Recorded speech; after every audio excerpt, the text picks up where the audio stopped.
The Agricultural Learning Center is a 75-acre facility. We have about 10 faculty-sponsored projects happening and about 20 undergrads working out here.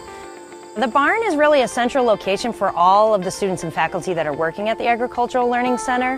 The primary use for the barn will be a wash and pack station for the UMass Student Farm Program.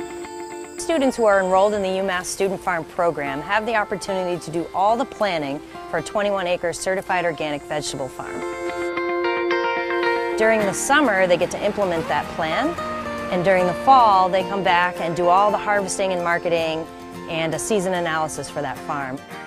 It's really close to our fields, and it's going to make our production so much easier in the fall when we go out to the fields in the morning, pick the food, bring it down here, and just wash it and pack it and send it straight out. This fall will be the first time that our students have the opportunity to use this new facility to wash and pack all of their vegetables for our various markets, including a CSA program, a farmer's market, and many wholesale accounts, including UMass Dining, Big Y Foods, and lots of student businesses on campus. So the barn is really giving us an opportunity to execute our plan that we've made, and with the appropriate skills that our students need to be the next generation of farmers.